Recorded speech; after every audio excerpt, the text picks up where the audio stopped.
जय हिंद दोस्तों। आज के इस इम्पॉर्टेंट लेक्चर में हम सभी डिस्कस करने वाले हैं 21 अक्टूबर 2025 के करेंट अफेयर्स को। तो आप इस पूरे लेक्चर को बहुत ही ध्यान से लास्ट तक जरूर देखिएगा। लास्ट में आपसे क्वेश्चन पूछा जाएगा जिसका आंसर कमेंट बॉक्स में बताना है। तो चलिए आज के पहले और इम्पॉर्टेंट क्वेश्चन को डिस्कस करते हैं। पहला क्वेश्चन क्या है, इच्छा मृत्यु को लीगल बनाने वाला पहला लैटिन अमेरिकी देश कौन बना है, यानी दक्षिण अमेरिका महाद्वीप का वह कौन सा देश है जिसने इच्छा मृत्यु को लीगल बनाया है। आंसर हो जाएगा उरुग्वे। ठीक है, तो उरुग्वे में अभी हाल ही में एक ऐसा कानून बना है जिसके तहत गंभीर बीमारी से पीड़ित व्यक्ति इच्छा मृत्यु का विकल्प चुन सकता है जिससे उसकी सम्मानपूर्वक मृत्यु हो सके। उरुग्वे की अगर हम बात करें तो यह दक्षिण अमेरिका महाद्वीप में स्थित है। इसके उत्तर में है ब्राज़ील देश और पश्चिम में है अर्जेंटीना।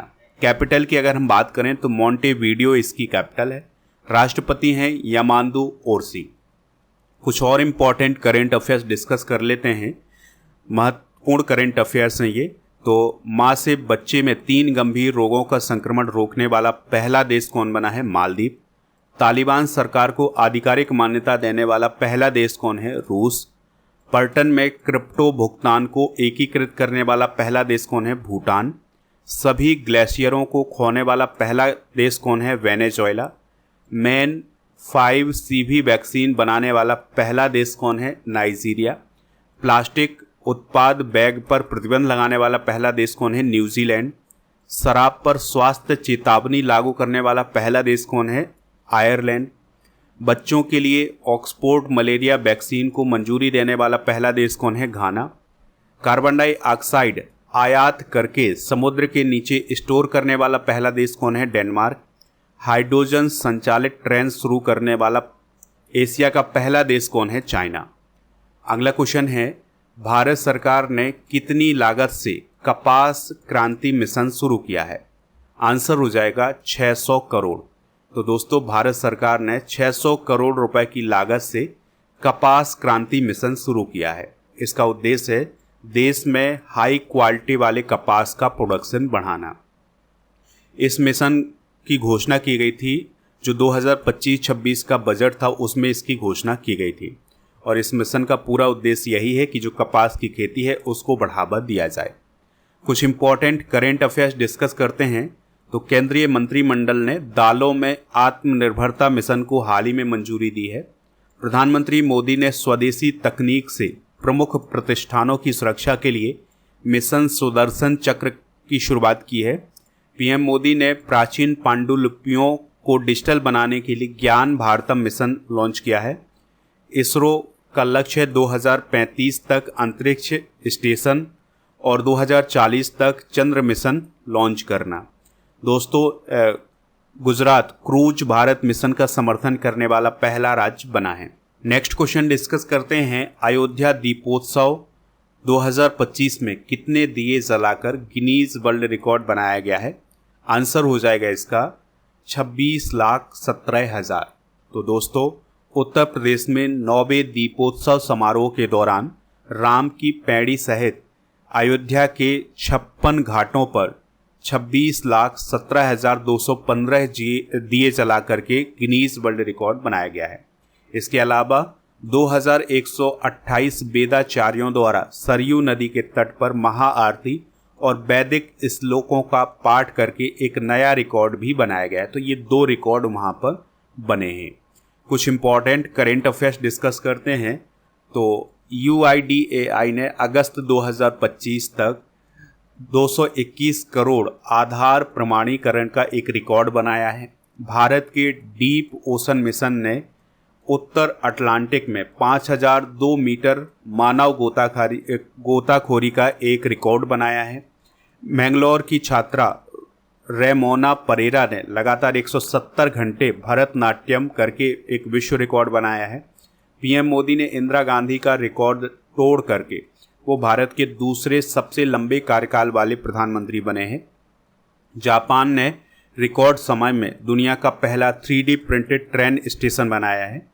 भारतीय मूल की अंतरिक्ष यात्री सुनीता विलियम्स ने महिलाओं में सबसे अधिक स्पेस वॉक समय का नया रिकॉर्ड बनाया है। उनका जो कुल स्पेस वॉक समय है वो है 62 घंटे 6 मिनट। अगला क्वेश्चन है, पहला राज्य खनन तत्परता सूचकांक किस मंत्रालय के द्वारा जारी किया गया है? तो खान मंत्रालय के द्वारा दोस्तों अभी पहला राज्य खनन तत्परता सूचकांक जारी किया गया है, जिसका उद्देश्य है खनन क्षेत्र में सुधारों को बढ़ावा देना। यह भारत का पहला ऐसा सूचकांक है जो राज्यों की गैर कोयला खनिज क्षेत्र में तत्परता और प्रदर्शन का मूल्यांकन करता है। यानी कि खनन क्षेत्र में कौन सा राज्य कैसा प्रदर्शन कर रहा है, इसके लिए ये रैंकिंग जारी की गई है। खनिज संपदा और संभावनाओं के आधार पर राज्यों को 3 श्रेणियों में बांटा गया है। अब 3 श्रेणी कौन है? श्रेणी ए है जिसमें मध्य प्रदेश टॉप पर है, और फिर उसके बाद राजस्थान, फिर गुजरात है। श्रेणी बी है जिसमें गोवा प्रथम, उत्तर प्रदेश द्वितीय और असम तृतीय है। श्रेणी सी में पंजाब पहले, उत्तराखंड दूसरे, त्रिपुरा तीसरे नंबर पर है। अगला क्वेश्चन है, IFA सील्ड फुटबॉल टूर्नामेंट 2025 किसने जीता है? आंसर हो जाएगा मोहन बागान। तो मोहन बागान क्या है? एक फुटबॉल क्लब है, तो उसने IFA सील्ड फुटबॉल टूर्नामेंट हाल ही में जीता है। तो 22 साल बाद मोहन बागान ने इस टूर्नामेंट को जीता है। तो 18 अक्टूबर 2025 को कोलकाता के साल्ट लेक स्टेडियम में इसका फाइनल मुकाबला हुआ था। तो मोहन बागान की टीम ने ईस्ट बंगाल को हरा करके ये खिताब जीता है। यह मोहन बागान का 21वां IFA सील्ड खिताब है, यानी 22 साल बाद जीता है, लेकिन ये इसका 21वां खिताब है। IFA सील्ड भारतीय फुटबॉल संघ द्वारा आयोजित एक फुटबॉल प्रतियोगिता है जिसकी स्थापना 1893 में की गई थी। इसको सबसे ज़्यादा बार ईस्ट बंगाल की टीम ने 29 बार जीता है, यानी कि इस टूर्नामेंट की सबसे सफल टीम कौन है? ईस्ट बंगाल, जिसने 29 बार इसको जीता है। और काफ़ी पुराना फुटबॉल टूर्नामेंट है, इस बात को भी आप याद रखिए। 1893 में इसकी स्थापना हुई थी। फुटबॉल से रिलेटेड कुछ इंपॉर्टेंट प्रतियोगिताएं डिस्कस करते हैं, उनके विजेता उपविजेता। जैसे UEFA महिला चैंपियंस लीग 2025 को जीता है आर्सेनल ने, उपविजेता बार्सिलोना रहा है। सैफ अंडर 19 चैंपियनशिप 2025 भारत ने जीती है बांग्लादेश को हराकर। प्रीमियर लीग चैंपियन 2024-25 बना है लिवरपूल, और इसने आर्सेनल को हराया था। 78वां संतोष ट्रॉफी 2024-25 का खिताब जीता है पश्चिम बंगाल ने, उपविजेता केरल रहा है। महिला यूरो कप 2025 इंग्लैंड ने जीता था स्पेन को हराकर। Doctor VC Roy trophy 2025-26 Manipur ने जीती है पश्चिम बंगाल को हराकर। डूरंड कप 2025 का चैंपियन बना है north east United, runner up रहा है डायमंड हार्बर। नेक्स्ट क्वेश्चन है, गृह मंत्रालय ने हाल ही में किस धर्म को अलग जनगणना कोड देने की मंजूरी दी है? आंसर हो जाएगा बाथो धर्म। तो दोस्तों, गृह मंत्रालय ने बोडो समुदाय के पारंपरिक बाथो धर्म को अलग जनगणना कोड देने की मंजूरी दी है। यानी अब अगली जनगणना में बाथो धर्म को एक अलग कॉलम या कोड में दर्ज किया जाएगा। ठीक है, यानी कि इसे एक अलग धर्म के रूप में जोड़ा जाएगा। बाथो धर्म क्या है? तो यह बोडो जनजाति का पारंपरिक और सबसे पुराना धर्म है। इसमें शिवराय नामक देवता की पूजा की जाती है। वाथो धर्म में तुलसी के पौधों को पवित्र माना जाता है। ठीक है, तो ये पॉइंट आप जरूर नोट करें। जनगणना की बात हुई है तो भारत में पहली जनगणना 1872 में की गई थी। ये गैर आधिकारिक जनगणना थी। पहली आधिकारिक जनगणना 1881 में हुई थी। भारत में जनगणना हर 10 साल में होती है। जनगणना का संचालन गृह मंत्रालय के अंतर्गत भारत के रजिस्ट्रार जनरल और जनगणना आयुक्त के द्वारा किया जाता है। भारत की 2011 की जनगणना 15वीं जनगणना थी। 2021 की जनगणना कोविड-19 के कारण स्थगित हुई थी। अब जो अगली जनगणना है वो 2 चरणों में आयोजित की जाएगी, जिसकी शुरुआत 2026 से होगी। नेक्स्ट क्वेश्चन है, state of finance for forest 2025 report किस संस्था ने जारी की है? आंसर हो जाएगा UNEP, यानी कि संयुक्त राष्ट्र पर्यावरण कार्यक्रम या यूनाइटेड नेशन एनवायरमेंटल प्रोग्राम ने इसको जारी किया है। इसका उद्देश्य वनों की वित्तीय स्थिति का वैश्विक मूल्यांकन करना, यानी कि ये बताया गया है कि पूरी दुनिया जो है वो वनों पर कुल कितना निवेश कर रही है, उसको बचाने के लिए कितना निवेश किया जा रहा है। तो 2023 में वनों में जो कुल निवेश था वो था $84 अरब का। 2030 तक आवश्यक वार्षिक निवेश का जो लक्ष्य है वो 300 अरब डॉलर का है। 2050 का लक्ष्य है 498 अरब डॉलर का। तो ये इस रिपोर्ट में बताया गया है। यूएनईपी की स्थापना 1972 में हुई थी। नैरोबी केन्या में इसका मुख्यालय है। इसका उद्देश्य वैश्विक पर्यावरण संरक्षण को बढ़ावा देना। अगला क्वेश्चन है, हाल ही में किस देश ने बुर्का और नकाब पहनने पर बैन लगाया है? आंसर हो जाएगा इसका पुर्तगाल। ठीक है, तो पुर्तगाल देश में अभी हाल ही में बुर्का और नकाब पहनने पर प्रतिबंध लगाया गया है, लेकिन ये सार्वजनिक स्थानों पर लगाया गया है, धार्मिक स्थानों पर नहीं लगाया गया है। तो पुर्तगाल की संसद ने एक नया कानून पारित किया है जिसमें सार्वजनिक स्थानों पर बुर्का और नकाब पहनने पर बैन लगाया गया है। सार्वजनिक स्थानों पर चेहरा ढकने वाले वस्त्र जैसे बुर्का और नकाब पहना यहाँ पर बैन हो गया है। धार्मिक स्थल, हवाई जहाज और जो राजनयिक परिसर होते हैं उसमें बुर्का पहनने की अनुमति रहेगी। यानी कि धार्मिक स्थलों पर बुर्का पहना जा सकता है, लेकिन आप सार्वजनिक स्थानों पर नहीं पहन सकते हैं। ये बैन लगाया गया है पुर्तगाल में। पुर्तगाल की बात करें तो यह दक्षिण पश्चिम यूरोप में स्थित है। कैपिटल इसकी लिस्बन है। राष्ट्रपति हैं मार्सेलो रेबेलो डी सूसा। और करेंसी की बात करें तो यूरो यहाँ की करेंसी है। ये यूरोप महाद्वीप है, यहाँ पर स्थित है पुर्तगाल और इसके बगल में है स्पेन। नेक्स्ट क्वेश्चन है, भारत सरकार ने चाइना में भारतीय वीज़ा केंद्र संचालित करने का अनुबंध कॉन्ट्रैक्ट किस कंपनी को दिया है? आंसर हो जाएगा BLS इंटरनेशनल को। तो दोस्तों, भारत सरकार के विदेश मंत्रालय ने BLS इंटरनेशनल सर्विसेज लिमिटेड को चाइना में भारतीय वीज़ा आवेदन केंद्र संचालित करने का अनुबंध दिया है या उसके साथ कॉन्ट्रैक्ट किया है। तो ये 3 जगह पर चाइना में केंद्र खोलेगा जहां से वीज़ा के लिए अप्लाई किया जा सकता है। तो बीजिंग, संघाई और ग्वांगझो, इन शहरों में ये केंद्र खोलेगा। तो चाइना के व्यक्ति जो हैं वो यहाँ पर वीज़ा के लिए अप्लाई कर सकते हैं। तो यहाँ से भारत का वीज़ा मिल सकता है। इसका उद्देश्य है भारत और चाइना के बीच लोगों से लोगों के संबंध को मजबूत करना। वीज़ा और पासपोर्ट में क्या अंतर है, इसको हम समझ लेते हैं। तो पासपोर्ट की अगर हम बात करें तो यह एक सरकारी दस्तावेज होता है जो आपकी नागरिकता की पहचान होता है। यह आपका देश ही जारी करता है। जैसे अगर आपको पासपोर्ट चाहिए तो ये कौन जारी करेगा? आपका देश यानी भारत ही जारी करेगा। ठीक है, तो इससे आपकी नागरिकता मिल जाएगी और यह एक सरकारी दस्तावेज होता है। वीज़ा क्या होता है? तो यह किसी देश में प्रवेश करने की अनुमति देने वाला आधिकारिक दस्तावेज होता है। जैसे आप अमेरिका जाने वाले हैं तो अमेरिका वीज़ा प्रदान करेगा, वो अपने देश में प्रवेश करने की अनुमति देगा। ठीक है, तो वीज़ा और पासपोर्ट में ये अंतर होता है और वीज़ा उस देश के द्वारा जारी किया जाता है जहां आप यात्रा करना चाहते हैं। अगला क्वेश्चन है, लेफ्टिनेंट जनरल CG मुरलीधरन ने किस पद का कार्यभार संभाला है?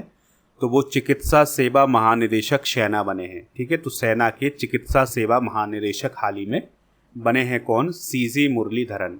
उन्होंने किसका स्थान लिया है? तो लेफ्टिनेंट जनरल साधना S नायर का स्थान लिया है। हाल ही में की गई नियुक्तियां डिस्कस करते हैं। तो सोनाली सेन गुप्ता RBI की कार्यकारी निदेशक, ऋषि सुनक माइक्रोसॉफ्ट और एंथ्रोपिक के वरिष्ठ सलाहकार, संजू सैमसन बने हैं भारत के लिए EPL के एम्बेसडर, प्रवीर रंजन CISF महानिदेशक, राजीव वर्मा दिल्ली के नए मुख्य सचिव, मिथुन मनहास BCCI के 37वें अध्यक्ष, शैलेश चंद्रा टाटा मोटर्स के MD CEO, Anand Piramal finance के अध्यक्ष, वंदना गुप्ता संचार लेखा महानियंत्रक बनी हैं। दोस्तों, आप स्टडी करके ऐप को इंस्टॉल कर लें। यहाँ पर कंप्यूटर की एक नई स्पेशल टेस्ट सीरीज़ शुरू की गई, तो इस टेस्ट सीरीज़ को ज्वाइन कर सकते हैं। ठीक है, तो आपको ऐप पर टेस्ट सीरीज़ वाले ऑप्शन पर जाना है, फिर इसके बाद कंप्यूटर स्पेशल टेस्ट आ जाएगा और फिर आप इस टेस्ट को ज्वाइन कर सकते हैं। इसके अलावा लास्ट 6 मंथ के करंट अफेयर्स की ईबुक, मंथली करंट अफेयर्स की ईबुक, ईयरली करंट अफेयर्स की ईबुक हिंदी और इंग्लिश दोनों मीडियम में आपको यहाँ पर मिल जाएंगी। राजा गुप्ता सर का जो अर्जुन GS फाउंडेशन बैच है ये आपको प्रीमियम कोर्स वाले ऑप्शन पर मिलेगा। तो इसके लिए आपको कूपन कोड यूज करना है दिवाली 500। आपको इसमें छूट मिल जाएगी और ये कोर्स की जो वैलिडिटी है वो 3 साल की है, तो इसको आप ज्वाइन कर सकते हैं। मध्य प्रदेश पुलिस भर्ती आई है, इसके लिए भी बैच लॉन्च किया गया है। इसके अलावा दोस्तों GK GS complete online batch आपको ऐप पर मिल जाएगा, तो इनको भी प्राप्त कर लें। चलिए अब हम कल के करेंट अफेयर्स को रिवाइज करते हैं। भारत ने AFC अंडर 17 महिला एशियाई कप 2026 के लिए किस देश को हराकर क्वालिफाई किया है? उज्बेकिस्तान। निर्मल कुमार मिंडा किस संगठन के अध्यक्ष नियुक्त हुए हैं? एसोचैम। वैज्ञानिकों ने ताफ्तान ज्वालामुखी में फिर से विस्फोट होने के संकेत बताए हैं। यह किस देश में है? ईरान। किस राज्य के जुकोव घाटी को वैश्विक मानकों वाले 50 पर्यटन स्थलों की राष्ट्रीय योजना के तहत शामिल किया गया है? नागालैंड। किस देश को 2025 से 28 के लिए संयुक्त राष्ट्र वैश्विक भू स्थानिक क्षेत्रीय समिति का सह अध्यक्ष चुना गया है? अगला क्वेश्चन है, भारत के सर्वोच्च न्यायालय द्वारा गठित एक विशेष समिति में नियुक्त होने वाली पहली ट्रांसजेंडर व्यक्ति कौन है? अक्कई पद्मशाली। 11वां भारत अंतर्राष्ट्रीय विज्ञान महोत्सव 2025 कहाँ आयोजित किया जाएगा? चंडीगढ़ में। माइकल रेड्रिनेरिना को किस देश का ट्रांजिशनल राष्ट्रपति नियुक्त किया गया है? मेडागास्कर। 2025 का विश्व का सर्वश्रेष्ठ पर्यटन गांव किसे घोषित किया गया? Blade, Slovenia. चंद्रमा पर सौर विस्फोट के प्रभाव का पहली बार पता किसने लगाया है? चंद्रयान 2 ने। अच्छा दोस्तों, आप कमेंट बॉक्स में ये बताएं कि वर्ष 2024 का मेजर ध्यानचंद खेल रत्न पुरस्कार किसे दिया गया था? जो भी इसका राइट आंसर हो कमेंट बॉक्स में हमें ज़रूर बताएं। स्टडी करके ऐप को इंस्टॉल कर लें। तो यहाँ पर आपको जीके जीएस की सभी ई बुक मिल जाएंगी। टेलीग्राम चैनल को ज्वाइन कर लें जिसका लिंक डिस्क्रिप्शन बॉक्स में दिया गया है। आपको जीके जीएस की ये सभी ई बुक मिलेंगी। 1000 स्टैटिक जीके की PDF, 1000 topic wise current affairs की पीडीएफ ऐप पर मिल जाएंगी, तो इनको प्राप्त कर लें। ऐप पर टेस्ट पास वाला ऑप्शन मिलेगा जिसमें आप 4000 से अधिक टेस्ट प्राप्त कर सकते हैं हर एक एग्ज़ाम के लिए।